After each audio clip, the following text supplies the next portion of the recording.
Hello everyone, গেছিলাম হাবড়া স্টেশনে বাচ্চার বিরিয়ানি ট্রাই করতে। তো গাইস গিয়ে তো দেখি বাচ্চাটা দোকানে ছিল না। তো আমরা গেছিলাম 1:45-এর দিকে, এরকম দিকে পৌঁছেছিলাম আর কি হাবড়া স্টেশনে।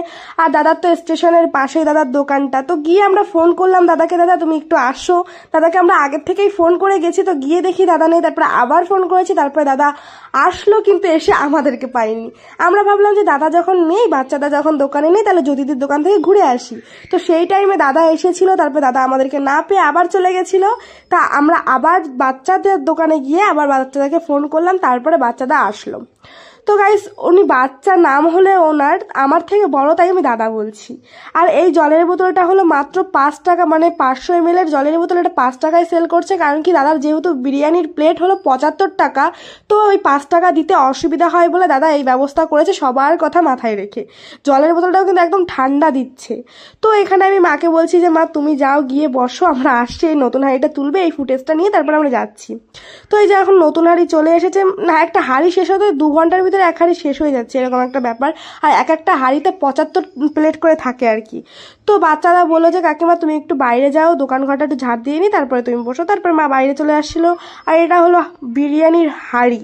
গাইস দেখতে পাচ্ছ কেমন ধোঁয়া উঠছে, একদম গরম গরম হাঁড়ি। এইখান থেকেই আমরা নিয়েছি। আর যে এক্সট্রা যে রাইসটা থেকে গেছিলো আগের হাঁড়ির থেকে, সেটাই দিয়ে দিচ্ছে এর উপর দিয়ে, যেহেতু ওটা তো ফেলে দেবে না, ওটাও যে ভালো। তো গাইস তোমরা ভিডিওটা দেখতে থাকো, ভালো লাগলে লাইক কমেন্ট শেয়ার সাবস্ক্রাইব করে দিও। অনেক কষ্ট করে তোমাদের জন্য ভিডিও করতে হয়, যেহেতু এই গরমে বাইরে গিয়ে ভিডিও করা মানে একটা কি বলবো, তোমরা যদি কেউ করে থাকো তাহলে বুঝবে, যারা ফুড ব্লগিং করো তারা বুঝবে কতটা কষ্টের। জাস্ট তোমাদের একটা লাইক কমেন্ট শেয়ার সাবস্ক্রাইবের জন্য এত কষ্ট করে ভিডিও করা তোমরা প্লিজ করে দিও। এতক্ষণ ধরে তো আমি বকবক করলাম, এবার তোমরা বাচ্চাদের মুখে কিছু শুনে নাও। কত টাকা করে ঘি দিচ্ছ? 500 টাকা।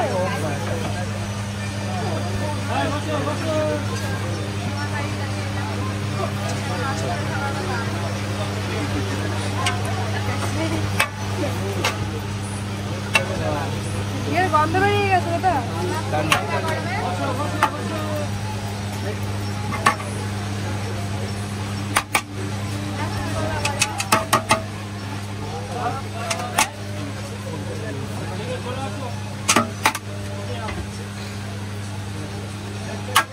এত বড় ভারী কাটতে অসুবিধা হয় না?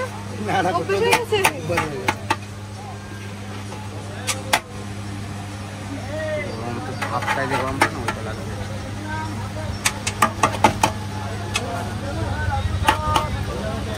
যখন তুমি প্রথমে দোকানটা ওপেন করেছো তখন কেমন সেল হতো? আমি স্টার্টিং করেছিলাম 3 কিলো চাল দিয়ে। আমার এখানে দাও তো তাই বলেছিল 3 কিলো চাল। আমি 3 কিলো চাল সেখান থেকে এখন দিনে কয় কিলো করে যাচ্ছে চাল? Normal 2 quintal. হ্যাঁ 2 কুইন্টাল নরমাল যায়। ওই সোশ্যাল মিডিয়াতে সেলটা বেশি হচ্ছে। অবশ্যই সব ইউটিউব ফেসবুকে দ্বারাই হচ্ছে। এবং যারা তোমাদের মতো ইউটিউবার দাদা দিদিরা আছে, তারা আমাকে না তুলে ধরলে তো আর ভিডিও চিনতো না আমার।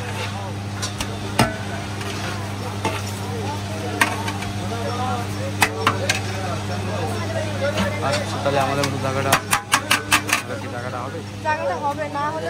তারপরে আর কি দাদার কাছ থেকে নিয়ে নিলাম 1 প্লেট বিরিয়ানি আর সঙ্গে চিকেন চাপ। দাদার কাছে একটা কম্বো পাওয়া যায় বিরিয়ানি আর চিকেন চাপটা দিয়ে। তুমি যদি নাও তাহলে তোমাকে 115 টাকা পেমেন্ট করতে হবে। তাছাড়া তুমি যদি সিঙ্গেল নাও হয়তো আর কিছু টাকা বেশি হবে। তাই দাদা বললো কম্বোটা নাও, সব থেকে ভালো হবে। তো সেটাই নিলাম, আমাকে দুটোই লেগ পিস দিয়েছে। তো গাইস বিরিয়ানিটা যেহেতু প্রচুর গরম, সেই জন্য আমি ধরতে পারছিলাম না, তোমরা তো দেখতেই পারলে সবে হাঁড়িটা উঠিয়েছে আর কি। তো আমি একটু আলু দিয়ে ট্রাই করলাম, চিকেন দিয়ে দারুণ লাগলো। এটা হলো চিকেন চাপ, তোমরা দেখতেই পাচ্ছ কতটা সফট, দারুণ। গাইস আমেরিকান দাদার বিরিয়ানির থেকে আমার বাচ্চার বিরিয়ানি সব থেকে বেশি ভালো লেগেছে। তো ভিডিওটা ভালো লাগলে লাইক কমেন্ট শেয়ার সাবস্ক্রাইব।